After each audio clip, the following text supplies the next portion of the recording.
우리 아이의 키가 한 뼘씩 한 뼘씩 자라는 걸 보면 그보다 더 뿌듯하고 기특할 수 없는데? 하지만 부모의 작은 키를 물려받아서 혹은 호르몬의 이상과 영양결핍 등의 이유로 또래보다 키가 작거나 성장이 더딘 아이가 많다고? 2019 키와의 전쟁을 선포한다! 건강 A to Z 이번 시간에는 우리 아이의 몸과 마음을 쑥쑥 크게 하는 올바른 성장법에 대해 알아보자.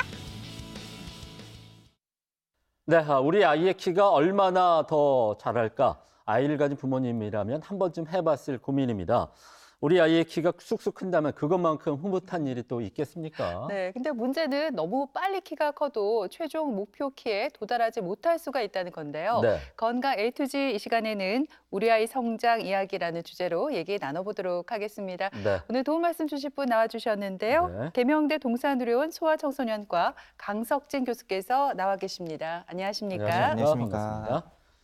아이들의 성적만큼이나 쑥쑥 크기를 바라는 게 바로 키가 아닐까 싶은데 이 빨라진 사춘기와 성조숙증 때문에 우리 아이들의 키 성장을 현재 많이 방해를 받고 있다면서요. 어떻습니까? 네, 맞습니다. 이제 과거에 비해서 사춘기가 일찍 와서 그것 때문에 이제 진료를 받으러 오는 친구들이 과거에 비해서 굉장히 많이 늘어나고 있는 추세입니다. 그래서 이제 이런 경우에는 사춘기에 대해서 먼저 살펴보고 왜 이것이 오는지 그리고 어떻게 치료를 하는지에 대해서 간단히 살펴보도록 하겠습니다. 사춘기란 우리 아이들이 이제 어른으로 크는 시기입니다. 그래서 소아에서 성인으로 이행하는 시기라 볼 수 있고 문장은 한 문장으로 짧지만은 다양한 변화들이 점진적으로 때로는 급격하게 일어나는 시기라 볼 수 있습니다. 그래서 2차 성징이 일어나게 되고 신체 급성장기가 오게 되겠습니다. 그리고 신체적인 변화뿐만 아니라 개인의 자아가 완성되고 그리고 사회의 훌륭한 구성원으로 거듭나기 위한 여러 정서적인 그리고 사회 심리적인 변화가 일어나는 시기로서 아주 중요한 시기라고 보시면 되겠습니다. 성조숙증이란 이런 신체적인 사춘기 변화가 일찍 일어나는 것을 의미를 하게 됩니다. 그러면은 무엇이 일찍인지에 대해서 기준이 먼저 보고 가셔야 하겠습니다. 여자 같은 경우는 만 8세 이전, 그리고 남자 같은 경우는 만 9세 이전에 2차 성징이 시작되는 것을 의미합니다. 여기서 중요하게 보실 거는 이제 만 나이 기준이라는 것입니다. 그래서 이제 초등학교 1학년 또는 2학년 이때 2차 성징이 시작된다면은 조기 사춘기를 의심할 수가 있게 되겠습니다. 그래서 여아 같은 경우에는 만 8세 이전에 전망울이 잡힌다든지 또는 만 10세 이전에 초경을 한다든지 하는 경우가 있겠고 남자의 경우는 고환이 커지는 것으로서 사춘기가 시작되는 것을 알 수가 있게 되겠습니다. 그러나 남아의 경우 고환의 크기 변화가 눈에 띌 정도로 크지 않기 때문에 어머니는 이것을 체크하지 못하고 늦게 오는 경향이 있게 되겠습니다. 네, 그러니까 비만이나 스트레스 또 야행성 활동 뭐 이런 여러 가지 요인들이 성조숙증을 유발한다고 하니까 우리 부모님들 각별히 좀 신경을 써 주셔야겠습니다. 네. 그렇다면 교수님, 이 자녀의 성조숙증이 의심돼서 병원을 찾잖아요. 그럼 어떤 검사를 받게 되나요? 네, 먼저 병력 정치를 하게 됩니다. 그래서 언제부터 사춘기가 시작이 되었는지 확인하는 것이 필수겠고 그다음에 가족력을 통해서 엄마 아빠의 사춘기 패턴을 알아보게 됩니다. 그리고 엄마의 경우 초등학교 때 초경을 했다. 그러면은 이제 자녀분들의 사춘기 발달이 빨리 오진 않는지 잘 보아야 하겠습니다. 그래서 병원에 와서 진찰을 하면서 실제 2차 성징의 징후가 있는지 알아보게 되겠습니다. 그리고 사춘기에 들어갈 경우 이제 신체의 급성장기가 오게 되는데 혹시 최근 3개월 또는 6개월 간 키 성장 속도가 3cm나 4cm 이상은 아닌지 한번 살펴보아야 하겠습니다. 그리고 사춘기 시작은 호르몬 변화와 관련이 있기 때문에 혈액 검사를 통해서 호르몬 수치를 알아보게 되겠고 그다음에 호르몬의 영향으로 인한 성장판의 진행 속도가 빨라진 것이 있는지 확인을 해보게 되겠습니다. 그리고 검사 결과에 따라서 MRI라든지 초음파 같은 추가 검사가 필요할 수가 있겠습니다. 2차 성징은 다음과 같은 기준으로 저희가 판단을 하게 됩니다. 좌측에 보시는 경우 이제 여아의 경우입니다. 여아의 경우는 이제 가슴 발달의 정도 그리고 음모의 발달 정도로 총 5단계로 구별을 하겠습니다. 가슴 발달이 시작되면은 2단계로 사춘기 시작을 의미하는 것이 되겠고, 남아의 경우에는 이제 고환의 크기로 알아보게 되겠습니다. 그래서 사춘기 이전에는 2cc 또는 3cc였다가 이제 4cc가 되면은 2차 성징 시작을 의심을 할 수가 있게 되겠습니다. 그리고 고환의 크기는 이렇게 염주알 같이 생긴 올키도미터라는 기구로 측정을 하게 되겠습니다. 실제로 보시면 알겠지만은 이제 파란색으로 보이는 것이 이제 1cc, 2cc, 3cc 기준이고, 노란색으로 변하는 게 4cc입니다. 그리고 3cc, 4cc 구별이 애매할 수가 있기 때문에 의심이 된다면은 병원에서 진찰을 받아보는 것이 중요할 것 같습니다. 그리고 이제 병원에 오게 되면은 호르몬 검사를 하게 되겠습니다. 여아의 같은 경우에는 이제 흔히 에스트로겐으로 알고 계실 테고, 남자의 경우에는 대표적으로 테스토스테론이라는 호르몬이 있게 되겠습니다. 성조숙증의 진단을 위해서는 이제 한 번의 검사로서는 저희가 확진을 내릴 수가 없기 때문에 흔히 이제 주위에서 많이 들어보신 것처럼 2시간 정도 해서 여러 번의 혈액 채취를 통해서 호르몬 수치가 얼마나 올라가는지 확인하는 것이 필요하겠습니다. 그리고 뼈나의 검사가 굉장히 중요합니다. 이제 흔히 성장판 검사라기도 하고, 뼈나이를 찍는 것은 요거는 전 세계적으로 공통적인 지침입니다. 왼쪽 손과 손목을 이용해서 촬영을 하게 되고, 경우에 따라서 우측 손을 촬영하기도 합니다. 여기 보시면은 이제 나이에 따라서 뼈의 모양이 변화하게 됩니다. 그래서 손목뼈의 개수라든지 아니면은 손바닥뼈 또는 손가락 있는 이런 뼈의 길이나 모양의 변화를 보고 골연령을 최종적으로 판단을 하게 되겠습니다. 그리고 성장과 관련된 치료는 아직 성장판이 남아있을 때 진행을 해야 의미가 있습니다. 그리고 앞서 말했던 것처럼 MRI라든지 초음파를 찍어야 되는 경우가 있습니다. 이제 MRI 같은 경우는 이제 뇌하수체라는 부위가 있고, 이 부위 이상은 없는지, 이 근처에 다른 이상은 없는지 촬영을 하게 되겠습니다. 특히 남아의 경우는 반드시 MRI 촬영을 하라고 되어 있으며, 이제 여아의 경우는 만 6세 이전에 사춘기가 진단이 되었다든지 하는 경우에는 반드시 MRI를 찍어서 다른 병적인 원인 없는지 감별을 해줘야 되겠고, 또는 초음파를 통해서 난소나 자궁의 모양은 어떤지 알아보아야 하겠습니다. 영상 검사까지 알아봤는데요. 이 학창 시절을 돌이켜 보면 이 또래보다 성장 발육이 빨랐던 이 여학생들은 늘 좀 구부정하게 어깨를 움츠리고 다녔던 기억이 나거든요. 문제는 심리적으로도 또 크게 위축될 수가 있잖아요, 교수님. 그런데 이 성조숙증을 그냥 뭐 또래 친구들보다 좀 더 성장이 빠를 뿐이야, 이렇게 안일하게 또 생각해서는 안 될 것 같아요. 네, 맞습니다. 이제 우리 친구들이 오는 것을 보면은 이제 특히 여자애들 같은 경우에는 이제 가슴이 나오기 시작하면서 이제 조금 더 부끄러움을 타게 되겠습니다. 그리고 때로는 정신적으로 스트레스를 받기도 하게 되겠습니다. 그리고 이렇게 성조숙증이 진행될 경우에는 아까 사춘기의 특징적인 증상으로서 이제 신체 급성장기가 오게 되겠습니다. 그러나 이 급성장기는 한 번 오게 되고 나면은 2번은 오진 않게 되겠습니다. 급성장기가 끝나면은 성장이 마무리되는 수순으로 가기 때문입니다. 그래서 사춘기가 시작됐을 경우 성장판의 진행이 빨라질 수 있고, 조기에 성장이 멈출 가능성이 있기 때문에 치료가 필요하겠습니다. 이뿐만 아니라 여성 호르몬의 조기에 노출될 경우 여성 암 중에 하나인 유방암의 위험이 올라갈 수 있게 되겠고, 나중에 당뇨의 위험이 올라갈 수 있기 때문에 꼭 진단을 하고 필요한 경우 치료를 해야 될 것으로 생각이 됩니다. 치료 방법은 많이 이제 궁금해 하시고 설명도 길게 드리는 부분입니다. 치료 방법은 약제 이름은 생식샘 자극 호르몬 방출 호르몬 작용제라는 다소 긴 이름을 가진 약물이 있게 되겠습니다. 이 약물은 신체 내에서도 정상적으로 나오는 호르몬이고, 이것을 주사제로 만들어서 투여를 하게 되겠습니다. 투여 간격은 한 달에 한 번 또는 경우에 따라서 3달에 한 번 이렇게 투여를 하게 되겠습니다. 그리고 언제까지 치료를 하는지에 대해서도 많이 질문을 주시는데, 여아의 같은 경우는 골연령 기준으로 해서 12세, 남자의 같은 경우는 골연령 기준으로 13세까지 치료를 하게 되겠습니다. 치료를 시작하게 되면은 이제 사춘기의 급성장이 조절이 되기 시작하면서 사춘기 전에 성장 속도로 가게 되겠습니다. 그래서 어머니들이 많이 질문을 주시는데 주사를 맞고 키가 많이 안 크는 것 같아요 라는 질문을 주시는데 사실은 그거는 이제 정상적인 반응으로 볼 수 있게 되겠고, 대신 주사를 투여하면 키가 클 수 있는 기간이 늘어나기 때문에 최종 키는 더 커질 수가 있게 되겠습니다. 그리고 일부의 경우에서 키 성장 속도가 많이 감소하는 경우가 있게 되겠습니다. 이런 경우나 또는 최종 예측 키가 많이 작을 경우 성장 호르몬 치료를 병행하는 경우가 있게 되겠습니다.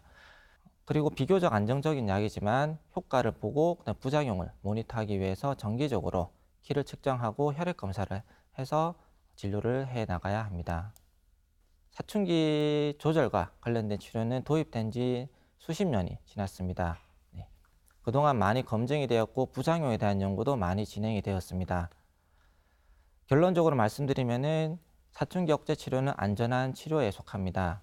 그리고 주사가 들어가게 되면은 수개월 내에 사춘기 증상이 조절이 되게 되겠고, 약을 끊고 난 뒤에도 수개월이 지난 뒤에 다시 사춘기가 시작이 되겠습니다. 특히 여아의 같은 경우는 이제 주사를 끊고 적어도 1년 또는 1년 반 뒤에 초경을 시작하게 되겠습니다.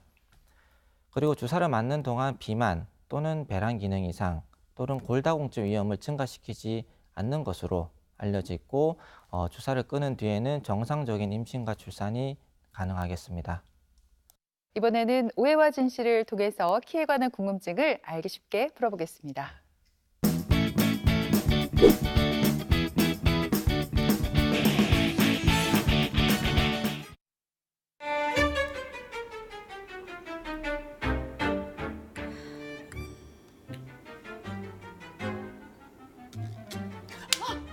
아 맞다 아가씨 아 어제 혜인 씨 집에 인사드리러 갔잖아 부모님께. 어떻게 됐어요? 그래. 어떻게 됐어요? 부모님 딱 보자마자 마음에 안 들어 하시죠? 아 뭐래요? 마음에 들어 하셨겠지. 누구 동생인데? 그냥 그랬어요. 아, 왜요? 무슨 일인데요? 왜요? 못생겨서 싫대요?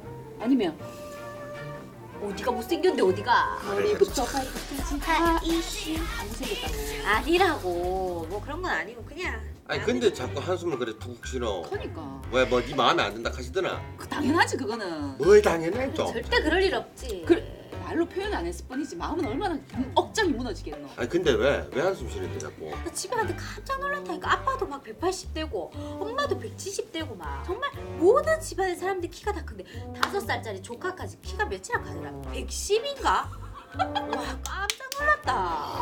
아가씨 왜요? 아, 곧 있으면 따라잡겠는데 친구해도 되겠다.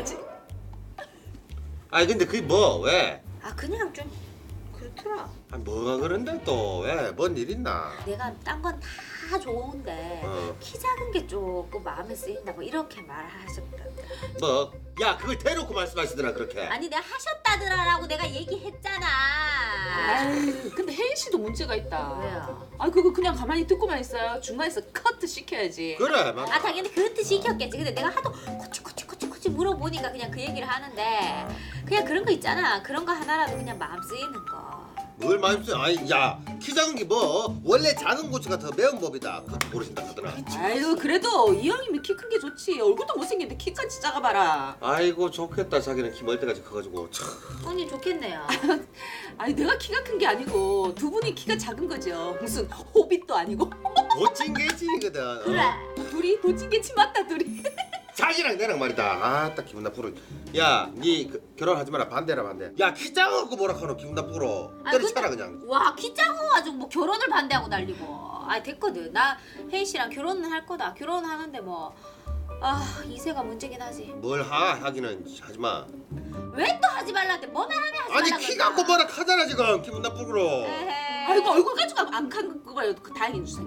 아 아무튼간에 진짜 키가 유전적인 요인이 큰데 특히나 엄마의 영향이 크단다. 그러니까 내가 키가 작으니까 우리 애가 나중에 키가 작으면 나 진짜 어떡하려고 그러나 벌써부터 진짜 걱정이다. 야, 뭐 키 작으면 뭐 어때가? 니 닮아가 키 작으면 그 아담하고 작고 귀엽지 뭐.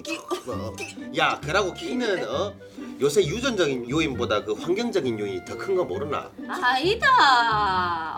엄마 키가 작으면 애 키가 작단다. 유전이 거의 100%란다. 아니다. 야, 요새는 유전보다 그냥 잘 먹고 잘 자고 잘 싸고 그냥 튼튼하게 골고루 먹고 그러면 키 축축하고 괜찮아. 많잖아. 그럼 난 잘 먹고 잘 안 쌌나? 골고루 안 먹었나? 아이고 됐다 마. 자기 만약에 엄마 유전이면 진짜 내한테 고마워할 줄 알아라. 아가씨 걱정하지 마세요. 요즘에는 키높이 양말이 있대요. 양말? 예, 그래 딱 혜인 씨 집에 가면 딱 키높이 양말 신고 가요. 양말은 그러면 무슨 낫지. 양말은 무슨 지금 자존심에 있지 자존심에 안 돼. 그래. 그럼 내 뭐 양말 뭐 20cm를 신어야 되나 뭐?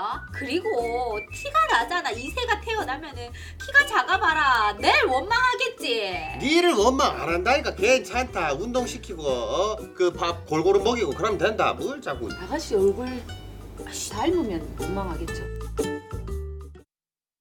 오해와 진실 첫 번째 질문 드리겠습니다. 네. 아이의 키는 유전적인 요인보다 환경적인 요인이 더 큰 영향을 미친다입니다. 이 질문에 대한 대답 김천원 씨는 아마 O라고 생각하실 것 같은데 네. 어떤가요? 어떻게 아셨어요? 왜냐하면 제가 이거 화면상에는 얼굴이 크게 나오고 키는 작게 나오거든요. 근데 실제로 얼굴이 크고 키가 작아요. 그런 말씀을 많이 하시더라고요. 속상하지만. 근데 우리 강우가 이제 4살인데 저처럼 이제 키가 작다면 얼마나 슬프겠어요. 그래서 저는 우리 아들을 생각해서라도 환경적인 요인이 키에 영향을 미칠 것 같아요. 열심히 잘 먹고 운동하면 클 수 있어, 강우야. 네. 죄송해서 어떡하죠? 저는 정답 X 선택할게요. 왜요, 물론 왜요? 철원 씨 말대로 뭐 밥 잘 먹고 또 뭐 줄넘기, 농구 이런 점프 운동을 많이 하면 키가 어느 정도 잘 자라겠죠. 하지만 안타깝게도 키는 유전적인 영향이 크다고 생각을 합니다. 그렇기 때문에 예상 키보다 훌쩍 넘어서지는 못할 것 같아요. 예은 씨도 힘들 텐데요, 그러면. 어떤가요? 네, 정답은 무승부로 하겠습니다. 오. 네. 한석봉이 명필이 될 수 있었던 거는 어머니가 있었기 때문이라고 생각을 합니다. 그리고 축구 선수 호날두라든지 뭐 피겨 스케이팅 선수 김연아라든지 이 선수들이 최고의 모습을 보일 수 있는 것은 그만큼 많은 땀을 흘리고 눈물을 쏟았기 때문이라고 생각을 하게 되겠습니다. 그래서 신체적으로 타고난 것뿐만 아니라 환경적인 요인도 중요하게 되겠습니다. 그래서 잘 먹고 잘 자고 많이 운동하고에 따라서 충분히 키가 더 클 수 있게 되겠습니다. 그러나 저희가 키를 고려할 때 가장 중요한 것이 부모의 키 또한 중요하겠습니다. 그래서 유전적 영향도 무시할 수는 절대 없다고 생각을 합니다. 네, 이렇게 여러 가지 성장에 영향을 미치는 요인까지 한번 알아봤습니다. 그럼 계속해서 오해와 진실을 통해서 키에 관한 궁금증을 하나 더 해결해 보겠습니다.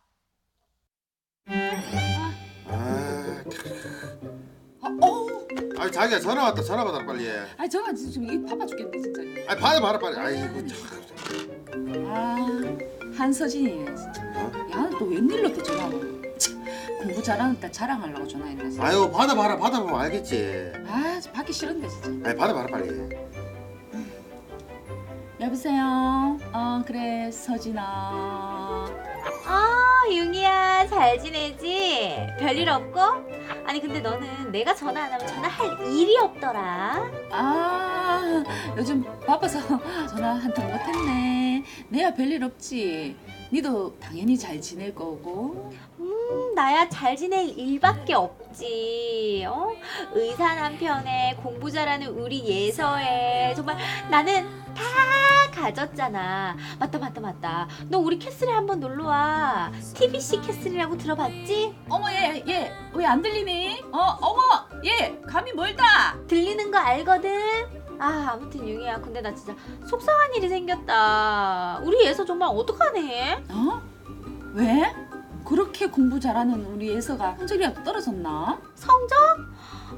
그 성적은 떨어질 성적이 아니 올라갈 성적이 없지. 우리 예서 늘 전교 1등이잖니. 그럼 와. 왜 또? 우리 예서가 날 꼭 빼닮아가지고 인물도 좋지 몸매도 좋지 정말 어느 하나 나무랄 게 없거든. TV를 너무 크게 틀어놨네. 근데 키가 생각보다 너무 안 큰다. 어머 어떡하니 너랑 똑 닮았네. 너 키 작아서 학교 다닐 때 기억 안 나니? 맨날 키높이 운동화밖에 안 신었잖아. 야 결혼식 날 너 그 웨딩 구두를 몇 센치 높은 거 신었더라? 15cm? 아니야 25cm? 35? 예, 말은 똑바로 해야지. 14cm거든. 정확하게 14cm. 14나 15나 진짜.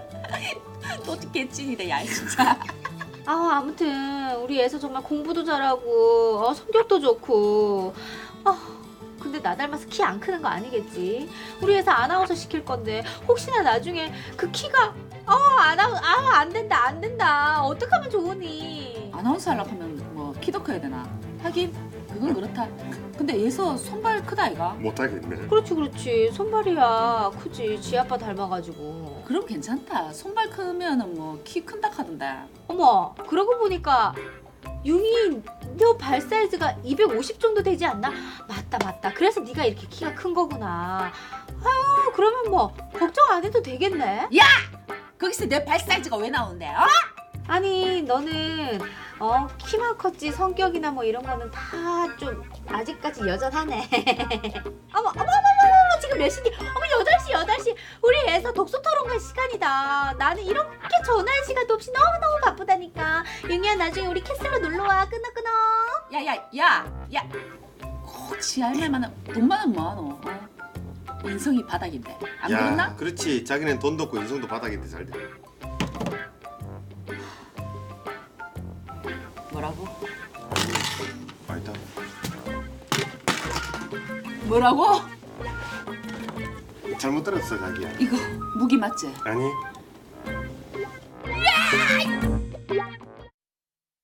네, 오해와 진실 오늘 두 번째 문제는 손발이 큰 아이는 키 클 확률이 높다입니다. 김철우 씨, 장년 씨 두 분의 손을 보니까 네. 적당한 크기인 것 같은데 이 문제 정답은 O일까요? X일까요? 네, 저는 이번 문제 정답 X라고 생각을 합니다. 저는 키도 아담하고 또 손도 이렇게 작은 편인데요. 제 주변 분들을 보면요. 키가 158cm 정도인데 발 사이즈가 260인 분이 계시고 또 키가 183cm 정도인데 발 사이즈가 260, 한 265 정도인 분이 계시더라고요. 그러니까 손발이 크다고 해서 키도 큰 건 아니라는 생각이 들어요.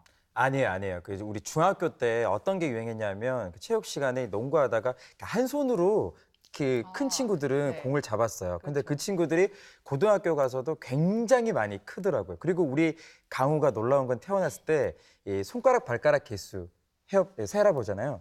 너무 크더라고요. 그래서 너무 기뻤어요. 왜냐하면 손과 발이 크다는 건 제 친구처럼 키가 쩍쩍 자라나지 않을까. 정답은 옵니다. 누가 정답인가요? 네, 이번 정답도 무승부로 그래요? 되어 있습니다. 큰일 났네. 네, 실제로 저희 농구 선수들 보게 되면은 손가락이 많이 긴 것을 볼 수가 있게 되겠습니다. 그래서 실제 이것이 연관성이 있는지에 대해서 연구를 했었고 결론은 연관성은 뚜렷하진 않다라는 것이 결론이었습니다. 그래서 어떤 결과에서는 연관이 있었다 또는 어떤 연구에서는 상관이 없었다라고 나오기 때문에 이것을 확실하다라고 말하기에는 좀 어려울 것 같습니다. 네, 그러니까 손과 발이 크면 키도 클 가능성이 있겠지만 꼭 손발이 크다고 해서 키가 큰 건 아니라고 말씀을 해주셨습니다. 네. 교수님, 지금 방송을 보고 계신 우리 부모님 가운데서도 아이 키 때문에 고민이 되시는 분들 굉장히 많으실 것 같아요. 과연 아이가 저신장증인지 아닌지 간단하게 체크해 볼 수 있는 방법은 없을까요? 네, 몇 가지가 있게 되겠습니다. 우선 같은 성별의 또래 친구들보다 키가 10cm 이상 작다. 네, 그러면 꼭 의심을 해봐야 되겠습니다. 그리고 지난 1년간 키를 재보았을 때 4cm 이상 크지 않는다. 이런 경우에도 저신장을 의심해 봐야 되겠습니다. 그리고 요즘 아이들 같은 경우 한 반에 명수가 많지 않습니다. 그래서 첫 번째나 두 번째일 경우에는 병원에 와서 상담을 받는 것이 필요하겠습니다. 그리고 제 친구 아이들도 얼마 전에 저한테 와서 상담을 받았었는데 키가 지난 2년 동안 크지 않았고 옷 사이즈도 같다고 해서 실제 방문을 하였습니다. 그래서 옷 사이즈 변화가 없을 경우에도 의심을 해볼 수 있게 되겠습니다. 그리고 출생 체중 2.5kg 이하인지도 다시 한번 확인이 필요하게 되겠습니다. 그래서 이제 키가 작아서 병원을 오게 되면은 역시 가장 중요한 것은 이제 병력 청취 및 진찰이 가장 중요하겠습니다. 실제로 키가 얼마 컸는지 확인을 하고 설사나 변비 같은 건 없는지 그리고 두통은 없는지 확인을 해보게 되겠습니다. 그리고 진찰을 통해서 혹시나 어떤 증후군 같은 게 의심되지는 않는지 복부 비만이 있는지 그리고 남아의 같은 경우에는 성기의 크기나 모양이 괜찮은지, 그리고 이제 부모의 키, 그리고 형제의 키, 그리고 필요하면은 조부모님들의 키를 알아보게 되겠고, 이분들의 성장이 어떻게 이루어졌는지 알아보게 되겠습니다. 그리고 현재 아픈 질병이 있는지 또는 어떤 약물을 복용하고 있는지 알아보게 되겠고, 최근 내 성장 속도나 체중 증가 속도, 그리고 현재 키 몸무게를 측정하게 되고, 현재 사춘기 발달 정도를 살펴보아서 현재 키가 정상인지 아닌지 판단을 하게 되겠습니다. 그리고 부모의 키가 중요한 이유는 이것이 이제 성인 예측기에 하나의 지표가 될 수 있기 때문입니다. 성인 예측키는 엄마 아빠 키의 평균에 남자의 경우 6.5cm를 더하고 여자는 6.5cm를 빼게 되겠습니다. 그래서 남자는 이 수치에서 플러스 마이너스 10cm까지 벌어질 수가 있고, 여아의 경우는 평균적으로 6.5cm의 범위를 갖게 되겠습니다.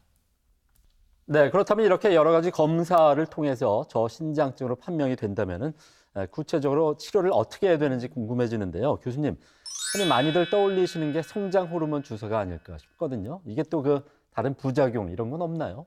네, 맞습니다. 성장 호르몬의 부작용을 많이 이제 걱정을 하시고 또한 질문을 많이 주시게 되겠습니다. 성장 호르몬 치료에 앞서서 먼저 생활 습관의 교정이 필요하게 되겠습니다. 올바른 생활 습관이 참 중요합니다. 성인병 예방도 그렇고 다른 질병도 그렇고 가장 중요한 것이 생활 습관 변화고 또한 가장 어려운 변화이기도 합니다. 우선은 잠을 충분히 자야 합니다.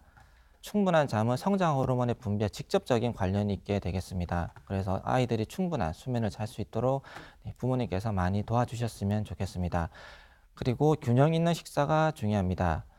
특별한 어떤 것을 많이 먹이다기보다는 균형 있는 식사가 중요하게 되겠고, 따뜻한 집밥이 중요하겠습니다. 그리고 운동의 종류도 많이 궁금해하시고 얼마나 해야 되는지에 대해서도 많이 질문을 주십니다. 저는 운동을 설명할 때 제일 중요한 것은 얼마나 꾸준히 할 수 있느냐를 가장 중요하게 생각을 하게 됩니다. 아무리 좋은 운동이라도 오래 하지 못한다, 재미가 없다, 그러면 운동 자체가 스트레스가 되고 힘이 많이 듭니다. 아이가 지속적으로 할 수 있을 만한 그런 운동을 종목을 정하시고 하나 정하셨으면 꾸준히 하시면 되겠습니다. 그리고 지나친 스트레스는 피하는 것이 좋겠고, 자세가 중요하겠습니다. 앉을 때도 허리를 곧게 펴고 하셔야 되겠고, 만약에 만성질환이 있다, 그러면 빨리 캐치를 해야 되겠으며, 필요한 경우에는 성장 호르몬 주사를 할 수 있게 되겠습니다. 그리고 약으로서는 이제 성장 호르몬이 쓸 수 있게 되겠습니다. 성장 호르몬은 효과는 비교적 일찍 시작할수록, 그리고 사춘기 되기 전에 시작할수록 더 효과적입니다. 성장 호르몬 치료는 키를 크게 해주기도 하지만은 부작용도 있기 때문에 3개월이나 6개월 간격으로 정기적으로 혈액 검사 또는 엑스레이 검사를 통해서 부작용이 생기지 않는지 모니터를 하면서 치료를 하는 것이 필요하겠습니다. 그리고 주사는 이제 매일 저녁 자가로 피하 주사를 하게 되겠습니다. 사실 이제 성장 호르몬 약은 아직 먹는 약이 없습니다. 따라서 주사를 사용해야 되고, 아직은 매일 맞거나 또는 경우에 따라서 일주일에 한 번 맞는 그런 경우가 있게 되겠습니다. 그래서 이제 아이들도 그렇고 부모님들도 그렇고 많은 노력이 들어가게 되겠습니다. 그리고 치료 기간은 성장판이 닫힐 때까지 가능하겠습니다. 그리고 이런 주사는 저희 예방접종할 때라든지 아니면 체열할 때라든지 이런 혈관 주사가 아니기 때문에 전문적인 의료 지식이 없어도 충분히 할 수 있게 되겠고, 그리고 우리 아이들도 생각보다 훨씬 잘 견뎌하고 그렇게 많이 아파하지 않고 그런 치료라고 볼 수 있게 되겠습니다. 그러면은 부모님들이 제일 많이 걱정을 하는 것이 이것이 어떠한 부작용이 있을까를 많이 걱정을 하십니다. 아무래도 호르몬제이다 보니 몸 안에 들어갔을 때 어떤 다른 변화를 나타나진 않을지, 우리가 어떤 이것으로 인해서 다른 해를 입지는 않을지에 대해서 많이 걱정을 하십니다. 성장 호르몬 또한 도입된 지 수십 년이 됐고, 그 부작용에 대해서도 현재 수만 명의 데이터를 모아서 이제 검증을 지속적으로 하고 있습니다. 다행히 큰 부작용은 아직까지는 보이지는 않습니다. 주로 이제 국소적인 부작용, 말 그대로 주사가 바늘이 보면은 이제 일반 체열이라 하는 주사보다는 훨씬 가늘고 통증도 덜합니다. 그러나 이제 피부에 자극을 줄 수 있기 때문에 일시적으로 통증이 있다든지 할 수 있게 되겠습니다. 그리고 한 부위에 주사를 지속적으로 맞을 경우 지방이 위축될 수가 있게 되겠고, 남자의 경우에는 여성형 유방이 생길 수가 있게 되겠습니다. 그리고 주사를 시작한 지 한 달 정도 내에 이제 두통이 올 수 있게 되겠습니다. 이것의 원인은 두개각 내압 상승이라는 의학적인 용어를 사용하게 되는데, 머리 안에 압력이 올라가서 통증을 느끼게 될 수 있으나 대개 주사를 지속하면은 없어지게 되고, 너무 심한 경우에는 일시적으로 주사를 중단했다가 다시 주면은 보통은 좋아지게 되겠습니다. 그리고 이외에는 큰 부작용 같은 경우에는 이제 대퇴골두 골단 분리증이라는 게 있고, 흔히 고관절이라고 하는 부위가 있는데, 그 부분에 탈구가 생기지 않는지 잘 봐야 되는데, 네, 아직 이제 문헌상에서는 있다, 조심하라 돼 있지만 실제적으로 아직 보지는 못했습니다. 그리고 성장 호르몬은 혈당 상승과 관련되어 있기 때문에 혹시나 당뇨와 연관되진 않는지, 이것도 모니터를 하면서 봐야 되겠습니다. 또한 갑상선 기능 이상은 없는지에 대해서도 살펴보아야 하겠습니다.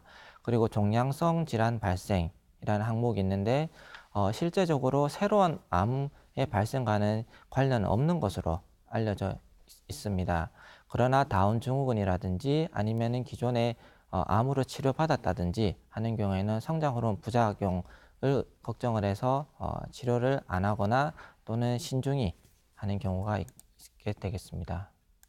네, 키는 선천적인 그런 요인도 참 중요하지만 후천적인 환경적인 요인이 참 중요하게 작용을 합니다. 꾸준한 운동과 올바른 식생활로 우리 아이의 키가 잘 자랄 수 있게 도움 주시길 바랍니다. 네, 지금까지 이 시간 도움 말씀에 계명대 동산의료원 소아청소년과 강석진 교수께서 수고해 주셨습니다. 네, 오늘 고맙습니다. 고맙습니다. 감사합니다.